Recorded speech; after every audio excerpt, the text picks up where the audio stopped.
If you lived anywhere within 3 streets of Ene and Eno, you would already know that their relationship was a full-time Nollywood series without a closing credits. Ene was the tall, restless type who was always talking fast and walking faster. The man believed life was a competition and that the person in front of him was already winning, so he tried to always be faster. Eno, on the other hand, was short, curvy and had a smile that could melt frozen akara. But her temper was like Lagos traffic. It was quick to block the whole road and slow to clear. However, together, they made the perfect couple. They could argue about plantain in the morning and still be dancing together under street lights at night. In their 3 years of dating, they had broken up no less than 8 times, and each breakup was always accompanied by Facebook status updates, long WhatsApp voice notes, and one memorable incident where Eno returned Ene's slippers to him through a dispatch rider with a note saying, "Since you walked out of my life, collect the shoes you wore." And yet, somehow, they always found their way back to each other like 2 stubborn goats tied to the same posts. So, when news broke that they were finally getting married, people didn't know whether to buy asoebi for celebration or popcorn to watch the drama. Some neighbors were already placing bets on how long the marriage would last, but Ene and Eno didn't care. They started planning with a seriousness that shocked even their enemies. The only problem was that their planning style had the same unpredictability as their relationship. They kept details like RSVP a secret. The guest list was treated like a classified document, and they argued over everything: whom to invite, how many chairs to rent, and whether the MC should be funny or just keep quiet. However, the street started to notice something odd. Anytime someone asked about the wedding, Ene would say, "We want only people who truly love us to be there," and Eno would nod with a mysterious smile like a cat watching a pigeon. And then, about 2 weeks before the big day, Mama Peace, Eno's auntie, who was as loud as she was nosy, overheard the couple talking on the veranda. Ene was saying, "We will know who cares by who shows up at the church for us. The reception is for celebration, not for strangers to come and carry jollof on their head." Eno laughed so hard that she almost dropped her cup of drink. But Mama Peace's ears stood like an antenna, and by the time she told 2 people, the gist had already reached half the neighborhood. People started whispering, "You hear say these 2 no go fit anybody wey no attend their wedding church." Some laughed it off, but others took it as a challenge. In Lagos, there is a special category of wedding guests known as rice first people. The ones who wear their best clothes, take selfies in front of the reception hall, but never see the inside of the church. They only come for one thing: food and takeaway packs. For them, missing a wedding reception was like missing rapture. And so, by the week of the wedding, the talk had split the invitees into 2 camps. There were those who were determined to prove their loyalty by sitting in the church from start to finish, and those who were boldly saying, "Na reception I go. I no get time to watch pastor talk about love story." And so, on the morning of the wedding, as the bride and groom got ready, the streets were vibrating. Tailors were making last-minute adjustments. Gele was being tied at dangerous angles, and somewhere across town, 3 men in shiny suits were debating whether to go to the church or head straight to the reception to secure table before crowd go full. Little did they know that Ene and Eno had already decided that this would not be an ordinary wedding day. Even the breeze seemed to be in on the plan as it roughly swayed the curtains in Eno's room, while her bridesmaids fussed over her hair, makeup, and the train of her gown. As for Ene, he was somewhere across town pacing his small sitting room in a white singlet and shouting instructions into his phone like a general in the middle of a battlefield. "Make sure the food no reach any table until I talk. I say wait for my signal." He didn't even care that the best man was rolling his eyes. This was his war plan, and he was sticking to it. The church service was set for 10 a.m. at St. Michael's Anglican in Surulere. sanctuary. It was a beautiful building. Inside, the altar was decorated with fresh flowers, the pews were polished, and the choir was already in place singing the opening hymns. The only problem was that half the seats were empty.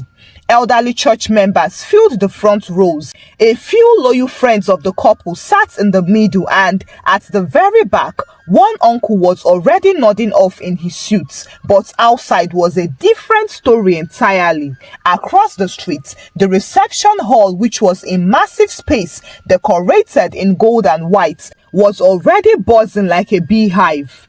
Guests in loud, shiny asoebi were taking selfies under the archway, clinking bottles of malt and chatting about how fine the decor is, without caring that they hadn't even stepped foot inside the church. One man in a red cap was overheard saying, "Now here I go stay. When they finish all that love is patient, love is kind matter, I go enter hall straight." Another woman with a gele as high as a tower laughed and said, "Abeg, church is for their hearts, reception is for our stomach." Meanwhile, inside the church, Eno sat beside Ene at the front, holding her bouquet and smiling for the camera. But her eyes kept scanning the pews. She could see too many empty seats and far too many familiar faces missing. Her friend Shade, who had been sent to check the reception, slipped in quietly and bent beside her. Eno, more than half of the people no even come here. They are already sitting down at the reception hall like people waiting for NEPA to bring lights. Eno's smile froze. She turned her head slightly and looked at Ene. His expression didn't change. He simply leaned closer and whispered under his breath, "Perfect. Let them relax. They think we are joking, Abi." Well, throughout the vows, Ene's mind wasn't just on till death do us part. It was on the secret instruction he had given the caterers that morning. Nobody without proof of attending church gets food. Operation no program, no plates. He had even arranged for his younger cousin, who was a bouncer by profession, to assist in enforcing the rule. As the service ended, the few loyal guests who had attended were clapping and taking pictures. But outside, the Rice Fest crowd was already in formation at the reception entrance. They had their phones out, their stomachs ready, and their eyes locked on the buffet tables. By the time Ene and Eno left the church in their white Benz, the reception hall was already boiling with energy. The MC, a tall man in a purple blazer with a megaphone kind of voice, had been hyping the crowd for almost 1 hour, sprinkling jokes and hype songs in equal measure. Meanwhile, the air smelled of jollof rice, fried meats, and fresh puff-puff. This kind of smell could even make the most spiritual guests forget their prayer points. However, if you looked closely, you would notice something odd. The caterers were working, but only half the tables had plates of food. The other half sat bare, as if the guests there had been invited just to admire the decor. When the couple finally arrived dancing, people jumped to their feet and sprayed naira notes into the air as the band's talking drum made the floor vibrate. Ene smiled, but it wasn't the smile of a man overwhelmed by love. It was the smile of a man who knew a secret was about to detonate. After the grand entrance, they settled at the high table and the MC boomed into the microphone. "Ladies and gentlemen, our beautiful couple have arrived. Clap for love." Everybody clapped, but Ene's eyes were already searching for the head caterer, a no-nonsense woman in a green apron who had been given his special orders earlier that morning. He caught her eye and gave her the tiniest nod. Now, that was all the signal they needed. Just then, the MC's voice automatically shifted from celebratory to official.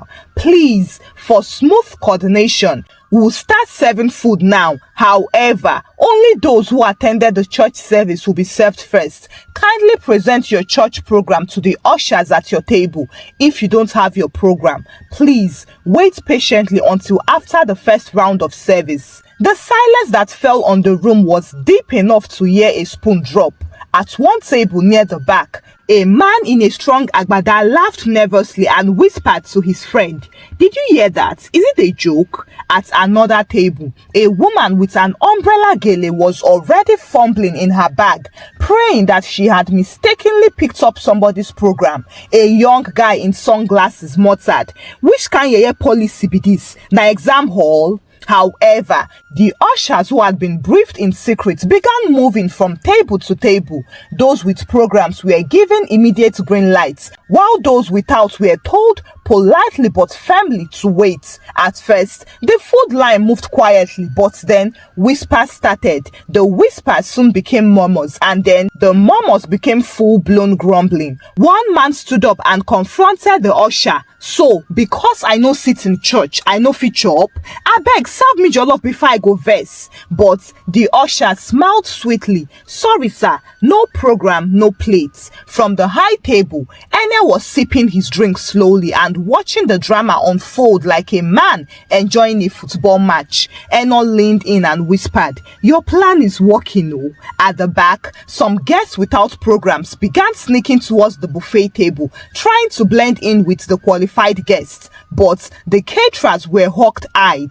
One even blocked a man with a tray of plantain, saying, "Sir, please respect yourself. No program, no plantain."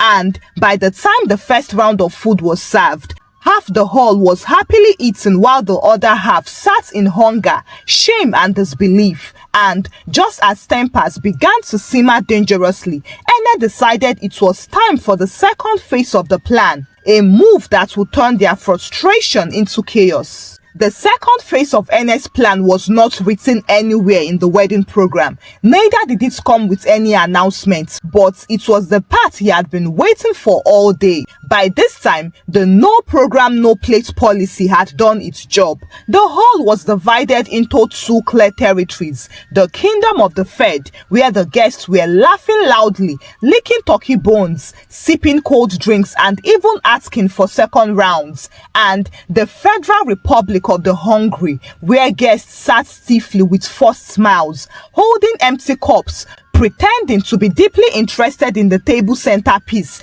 and staring at the buffet like Israelites looking at the promised land from afar. At first, the Federal Republic of hungry guests tried to maintain composure and behave. They told themselves that maybe after the first round, the ushers would relax and pity them. They clapped whenever the MC told them to, and even danced a little in their seats to distract their stomachs. But as the smell of jollof, fried meat and freshly baked meat pies kept floating across the hall like a wicked perfume, their patience began to leak like a faulty pipe and soon became a scarce commodity. The first attempted rebellion came from a tall, light-skinned man in a wine-colored senator who had been sitting quietly at the back. He picked up his phone, pressed it to his ear as if he was on an urgent call, and casually strolled towards the buffet table. At the last moment, he grabbed a plate and joined the queue like someone who knew where he belonged in life. He thought he had blended in perfectly until one of Enkay's street brothers, a broad-chested guy nicknamed Bullet, materialized beside him. "Oga, your church program," Bullet asked in a calm voice that still managed to sound like a final warning. "Oh, I left it in my car," the man replied smoothly and tried to continue walking. Bullet smiled slowly and dangerously. "No wahala, let's go and collect it together." Before the man could say, "It's not like that," Bullet had turned him around and was escorting him towards the exit. The people at the buffet laughed, while the hungry guests groaned. Now, that one incident was all it took for the dam to break. Suddenly, the hungry guests started testing the system like Lagos drivers testing Lasma. A young lady in a silver gown tried to slip into the food line by holding an old burial program in her hand, hoping that the ushers wouldn't notice that the cover had the picture of an elderly man with the caption, "Gone too soon." Of course, they noticed. Another guest pretended to be part of the catering team. He tied a napkin around his neck and offered to help carry trays from the kitchen. But he didn't even reach the door before Ene's cousin, a lanky man called Scorpion, blocked him with one hand on his chest. Help who? Did you register for a volunteer service here?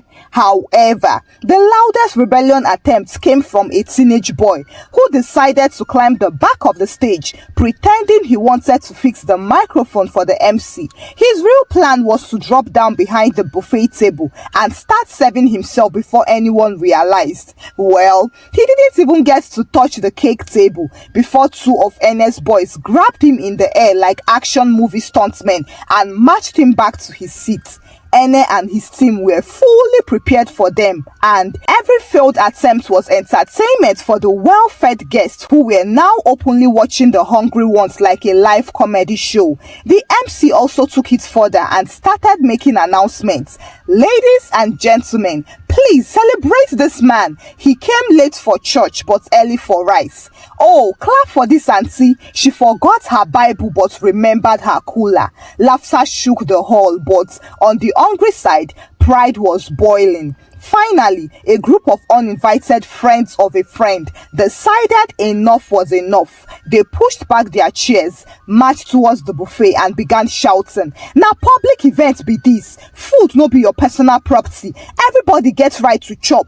The music went low and heads turned. Now, that was the moment Ene had been waiting for. He stood up slowly from the high table, adjusted his clothes and signaled with 2 fingers. His boys, Bullet, Scorpion and 3 others, moved like a small security convoy and surrounded the noisy group. There was no shouting, just a silent pushing of the troublemakers towards the door. One of the men tried to resist, but Bullet whispered something in his ear that made his shoulders drop instantly. Within seconds, they were outside the hall, and within a minute, they were halfway down the road, still protesting, while Bullet's voice boomed after them. "You fit run go your own reception, oh."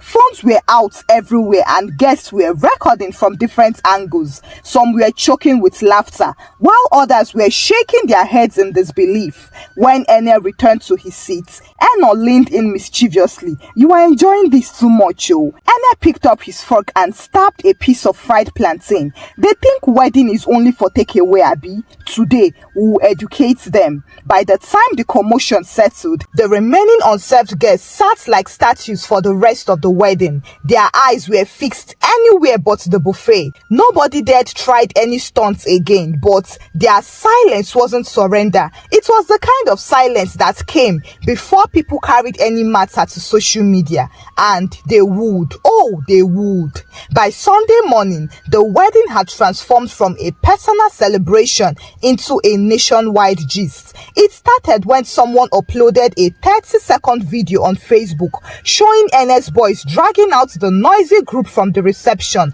with the caption, "If you no attend church, you no go chop rice." Lagos couple's shocking wedding policy. Within hours, it had jumped to Instagram, WhatsApp status, and even TikTok, where a comedian reenacted the scene by chasing people around his living room with a plastic spoon. The comment section was a battlefield. On one side, Team Bride and Groom praised Ene and Eno for their principled stand, saying that it was about time fake well-wishers got exposed. "Loyalty before jollof rice," one comment read with clapping emojis. Another one said, "You can't skip their vows and expect to skip their rules. This is premium wedding planning." But on the other side, Team Hungry guests dragged them like market wheelbarrows. Petty couple with small mind. You think marriage is about testing people's loyalty? Now food be hospitality. God will judge you for humiliating people on your wedding day.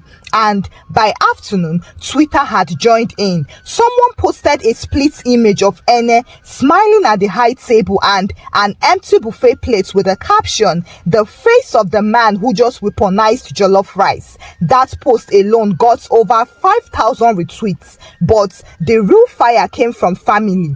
Eno's phone didn't stop ringing. Aunties she hadn't heard from in 5 years were calling to scold her. One auntie in the UK sent a 7-minute WhatsApp voice note full of epic proverbs about how you don't turn a feast into a battlefield, and when the drumbeat changes, the dancer must change his steps.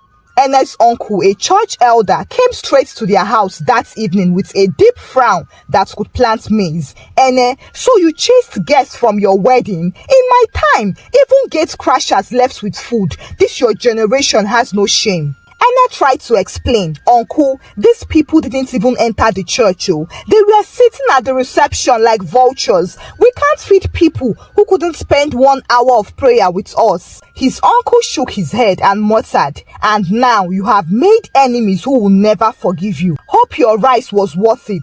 However, not all the anger came from opportunists.